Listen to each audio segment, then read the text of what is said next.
નમસ્કાર મિત્રો, આજના વિડીયોમાં આજના સમાચારોમાં ₹10 અને 20ની પ્લાસ્ટિકની નોટોને મંજૂરી. રેશન કાર્ડ ધારકો આટલું ખાસ જાણી લેજો. હવે પ્લાસ્ટિકના પેકેટમાં નહીં વેચાય પાન મસાલા. વીજળી, ગેસ અને કુરિયર સર્વિસ માટે નવા નિયમો. પીએમ રાહત યોજના 1.50 લાખ સહાય. નવી ઈ બાઇક લોન્ચ 145 કિલોમીટર એવરેજ અને 1 લાખમાં. અને છેલ્લે ટોલ ટેક્સને લઈને સરકારનો નવો આદેશ વગેરે વિશેના સમાચારો આપણે આજના વિડીયોમાં મિત્રો જોવાના છીએ, તો વિડીયો છેલ્લે સુધી જુઓ. અને જો તમે અમારી આ ચેનલ પર નવા હોય તો અવનવી અપડેટ્સ, અવનવા સમાચાર માટે ચેનલને જરૂરથી સબસ્ક્રાઇબ કરી નાખો. મિત્રો, આજના વિડીયોમાં આજના સમાચારોમાં સૌ પ્રથમ વાત કરીએ ₹10 અને 20ની પ્લાસ્ટિક નોટોને મંજૂરી. ભારતમાં હવે ટૂંક સમયમાં પોલિમર નોટ એટલે કે પ્લાસ્ટિક આધારિત નોટ જોવા મળવાની છે. તેવામાં કેન્દ્ર સરકારે ₹10 અને 20ની પોલિમર જે નોટને જે છે એ બેંક દ્વારા જે છે બેંક ફિલ્ડ ટ્રાયલને જે છે મંજૂરી આપી છે. બંને મૂલ્યની 100 કરોડની નોટો જાહેર કરવામાં આવશે. નાણામંત્રી નિર્મલા સીતારમણે રાજ્યભરમાં લેખિત જવાબમાં આ માહિતી આપી છે.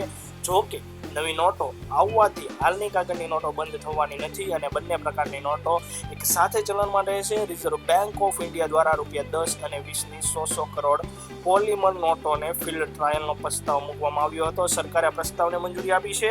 હવે બંને મૂલ્યની કુલ 200 કરોડ પોલિમર નોટોનું પરીક્ષણ કરવામાં આવશે. ફિલ્ડ ટ્રાયલ સફળ થયા બાદ આ પ્રકારની નોટો નિયમિત રીતે જાહેર કરવાની દિશામાં આગળ વધી શકે છે. નાણામંત્રી નિર્મલા સીતારમણ એ સ્પષ્ટ કર્યું છે કે પોલિમર નોટો હાલની કાગળની આધારિત નોટો સાથે જ ચલણમાં મૂકવામાં આવશે. વિશ્વના 60થી વધુ દેશો પોલિમર નોટો એટલે કે પ્લાસ્ટિક નોટોનો ઉપયોગ થઈ રહ્યો છે. 60થી વધુ દેશોમાં, તેવામાં ભારતમાં પણ હવે ટૂંક જ સમયમાં પ્લાસ્ટિક એટલે કે પોલિમર નોટો ચલણમાં આવશે. ત્યારબાદ મિત્રો આગળ વાત કરીએ રેશન કાર્ડ ધારકો આટલું ખાસ જાણી લેજો. ગુજરાતમાં નેશનલ ફૂડ સિક્યુરિટી એટલે કે NFSA યોજના હેઠળ આવતા 55 લાખ રેશન કાર્ડ ધારકો માટે મહત્વના સમાચાર મળી રહ્યા છે. આ રેશન કાર્ડ ધારકોની વાર્ષિક આવક 6 લાખ રૂપિયાથી વધુ હોવા છતાં તેઓ જે છે NFSA યોજનાનો લાભ લઈ રહ્યા હતા. ભારત સરકારે આવા લોકોના ઇન્કમ ટેક્સ રિટર્ન, આધાર કાર્ડ અને પાન કાર્ડના ડેટાના આધારે આ માહિતી ગુજરાત રાજ્યની પુરવઠા કચેરીને મોકલી છે. આ ડેટાના આધારે જિલ્લા કક્ષાએ પુરવઠા અધિકારીઓ દ્વારા 55 લાખ રેશન કાર્ડ ધારકોને નોટિસ મોકલવામાં આવી છે. નોટિસ પ્રાપ્ત કરનાર રેશન કાર્ડ ધારકોને 21 દિવસ મામલતદાર સમક્ષ પોતાની રજૂઆત કરવાનો સમય આપવામાં આવ્યો છે. આ રજૂઆત બાદ તેમના રેશન કાર્ડ રદ કરવા કે માન્ય રાખવા તે અંગે જે છે નિર્ણય લેવામાં આવશે. જો કે આ 55 લાખ રેશન કાર્ડ ધારકોને હવેથી સસ્તા અનાજનો લાભ મળશે નહીં અને તેમના રેશન કાર્ડમાંથી NFSમાંથી જે છે સામાન્ય નોન NFSમાં ફેરવવામાં આવશે. અને જનરલી મિત્રો જે નોન NFS કાર્ડ હોય છે એને જ કોઈ પણ પ્રકારના રેશનનો લાભ મળતો હોતો નથી. ગુજરાતની અંદર સૌથી મોટી કાર્યવાહી કરવામાં આવી છે રેશન કાર્ડ ધારકો માટે. 55 લાખ જેટલા રેશન કાર્ડ ધારકોને જે છે હાલમાં નોટિસ ફાળવવામાં આવી છે. તો ખાસ કરીને જે લોકો રેશન કાર્ડની પાત્રતામાં જે છે ધરાવતા ના હોય એ લોકોએ પોતાની જાતે જે છે એ પોતાનું રેશન કાર્ડ રદ કરાવવું જોઈએ, જેથી કરીને જરૂરિયાતમંદ લોકોને જે છે પૂરતો અનાજનો જથ્થો, સમયસર અનાજનો જથ્થો મળી રહે. ત્યારબાદ મિત્રો આગળ વાત કરીએ હવે પ્લાસ્ટિકના પેકેટમાં નહીં વેચાય પાન મસાલા. દુકાનોમાં મળનારા પાન મસાલાનું પેકેજિંગ હવે પહેલાં જેવું દેખાશે નહીં. FSSAI જે છે તેના નિયમોમાં સંપૂર્ણપણે બદલી નાખ્યા છે. એટલે કે જે પ્લાસ્ટિક પેકેજિંગના જે નિયમો હતા પાન મસાલાના, એ નિયમોમાં ફેરફાર કર્યો છે. તે હવે જે છે પ્લાસ્ટિકના પાઉચમાં વેચવામાં આવશે નહીં. નવા આદેશ હેઠળ કંપનીઓને પ્લાસ્ટિક મુક્ત કાગળ, ટીન અથવા તો કાચ જેવી છે સલામત સામગ્રીનો જ ઉપયોગ કરવો પડશે. સરકારી નોટિફિકેશન અનુસાર આ ફેરફાર જે છે બજારમાં ઉપલબ્ધ મોટા અને નાના બંને પ્રકારના તમામ પાઉચ પર સીધી અસર કરશે. વાસ્તવમાં રસ્તાઓમાં ફેંકવામાં આવતા નાના પ્લાસ્ટિક પેકેટ હંમેશા પર્યાવરણ માટે મોટો ખતરો રહ્યા છે. તે ગટરમાં અટવાઈ જાય છે, તેમ ભરાઈ પણ જતા હોય છે અને વર્ષો સુધી વિઘટિત થતા નથી. આ સમસ્યાને ધ્યાનમાં રાખીને છે નિર્ણય લેવામાં આવ્યો છે. એટલે કે FSSAI જે છે આ સૌથી મોટો નિર્ણય પર્યાવરણની સમસ્યાને લઈને લીધો છે. બરોબર, પ્લાસ્ટિક બેન કરવાનો. ખાસ કરીને ગુજરાતમાં જે છે હાલમાં બેન કરી દીધા છે પાન મસાલા. જે પ્લાસ્ટિકની અંદર જે તમારી વિમલ ને જે બીજી જે પેકેજિંગ આવતા હોય છે રજનીગંધા ને એવું બધું, તો એ હવે પ્લાસ્ટિકના પેકેજમાં તમને જોવા મળશે નહીં. પ્લાસ્ટિકને બદલે કાગળ, ટીન અથવા તો કાચનો ઉપયોગ વધવાથી જે છે કચરો નોંધપાત્ર રીતે ઘટશે. વધુમાં પ્લાસ્ટિકના લાંબા સમય સુધી સંપર્કમાં રહેવાથી ઉત્પાદનોની ગુણવત્તામાં જે બગાડ થઈ શકે છે અને નવા નિયમો આના પર જે છે લગામ લાવશે. આ નિર્ણય ફક્ત પેકેજિંગને લાગતો છે. પાન મસાલાના વેચાણ પર કોઈ પણ પ્રકારનો પ્રતિબંધ જે છે મૂકવામાં આવ્યો નથી. કંપનીઓને ફક્ત જૂની પદ્ધતિ છોડીને નવા નિયમો અનુસાર પેકેજો તૈયાર કરવા પડશે. જે પણ જે છે કંપની પાલન કરવામાં નિષ્ફળ થશે, એટલે કે આ નિયમો જે છે પાલન નહીં કરે તેની સામે જે છે કડક કાર્યવાહી કરવામાં આવશે. તો સૌથી મોટો ગુજરાતની અંદર નિર્ણય, જે પાન મસાલાના જે પેકેજિંગ હોય છે એ હવે જે છે એ પ્લાસ્ટિક આધારિત પેકેટ તમને જે છે જોવા મળશે નહીં. ત્યારબાદ મિત્રો સમાચારોમાં આગળ વાત કરીએ તો વીજળી, ગેસ અને કુરિયર સર્વિસ માટે નવા નિયમો. બેન્કિંગ, નાણાકીય સેવાઓ અને વીમા એટલે કે BFSI તથા સરકારી સંસ્થાઓ ઉપરાંત અન્ય સેક્ટરની કંપનીઓ હવે સર્વિસ ટ્રાન્ઝેક્શન સંબંધિત કોલ માટે 1601 નંબરની સિરીઝનો ઉપયોગ કરવાનો રહેશે. પ્રથમ તબક્કામાં આ નિયમ યુટિલિટી, કુરિયર તથા લોજિસ્ટિક્સ સેક્ટરની કંપનીઓને લાગુ થશે. ટ્રાય એટલે કે ટેલિકોમ રેગ્યુલેટરી ઓથોરિટી ઓફ ઇન્ડિયાએ આ સાથે સ્પષ્ટતા કરી છે કે 1601 નંબર સિરીઝનો ઉપયોગ કોઈપણ કંપની તરફથી છે પ્રમોશનલ અથવા તો જાહેરાત માટે કરી શકાતો નથી. ટ્રાયે વિવિધ હિતધારકો સાથે વાતચીત બાદ પ્રથમ તબક્કામાં યુટિલિટી, કુરિયર તથા જે છે લોજિસ્ટિક કંપનીઓ માટે 1601 નંબર સિરીઝ લાગુ કરવાનો મહત્વનો નિર્ણય કર્યો છે. તેમાં વીજ વિતરક કંપનીઓ, પાણીની સર્વિસ સાથે સંકળાયેલ કંપની તથા સિટી ગેસ વિતરક કંપનીઓ, LPG વિતરક કંપનીઓ અને તે પ્રકારની અન્ય સર્વિસનો પણ સમાવેશ થશે. 1601 નંબર સિરીઝ સીધા જ યોગ્ય કંપનીઓને જે છે આપવામાં આવશે. આ નંબર કોઈ પણ જે છે વચેટિયાઓને આપવામાં આવશે નહીં. નંબર ઇસ્યુ કરતા પહેલા ટેલિકોમ કંપનીઓ સંબંધિત સંસ્થાઓની યોગ્ય તપાસ કરશે, ત્યારબાદ જ 1601 નંબરની ફાળવણી કરાશે.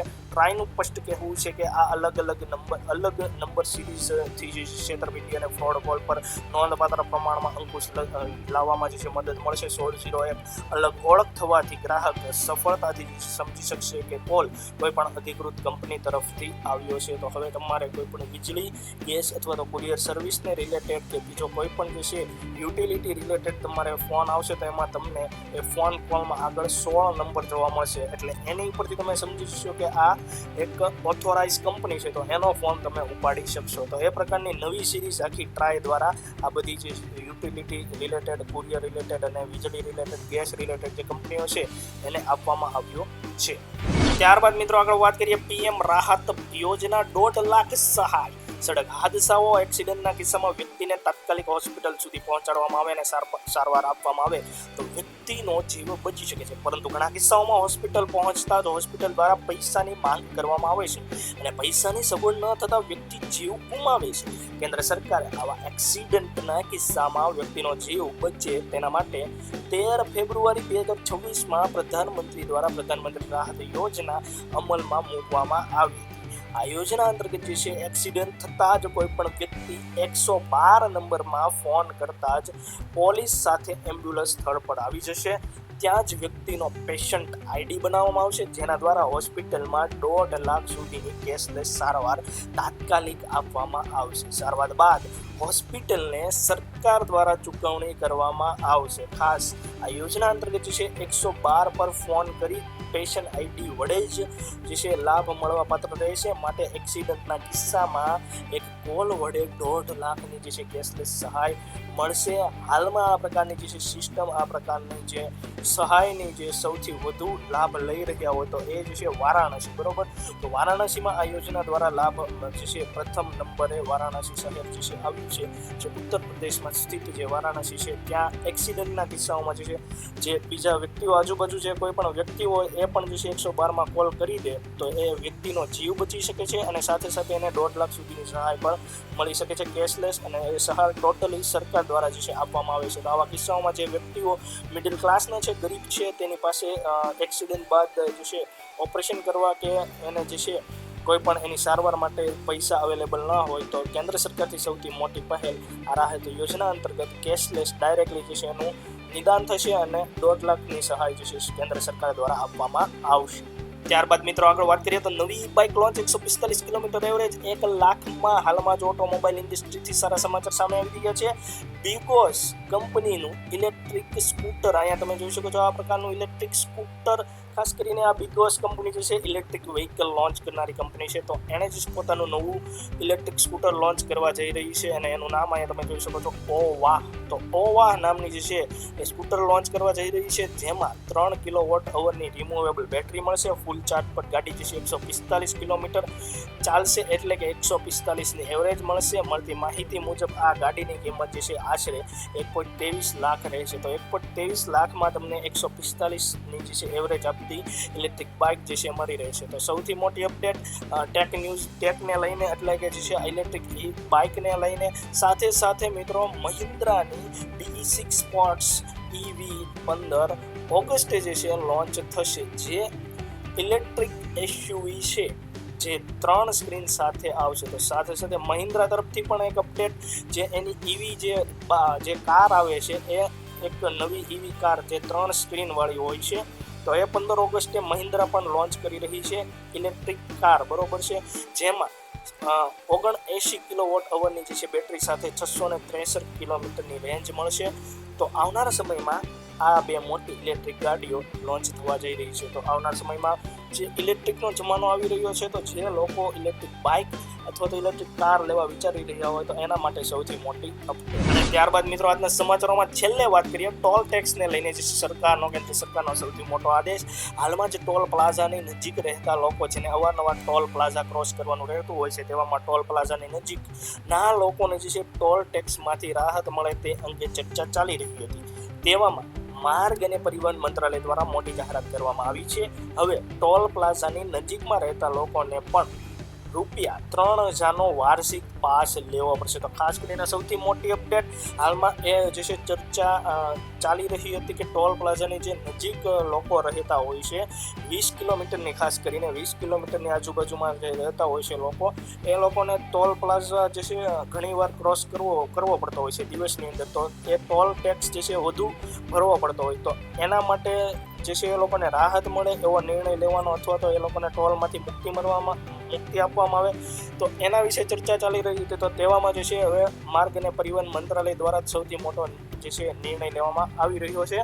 એ લોકોને 3000નો વાર્ષિક પાસ લેવો પડશે, જેમાં એ મુજબ જે છે વાત કરીએ તો દેશમાં જે છે MLFS લાગુ કરવાની તૈયારી છે. એટલે કે આ મંત્રાલય દ્વારા MLFS લાગુ કરવાનો જે છે તૈયારી છે સરકાર, બરોબર છે, જેનો મતલબ જે છે મલ્ટી લેન ફ્લો સિસ્ટમ, બરોબર છે. તો એ મુજબ જે છે મલ્ટી લેન ફ્લો સિસ્ટમ મુજબ આ લોકોને જે છે 3000નો વાર્ષિક પાસ ફરજિયાત લેવો પડશે.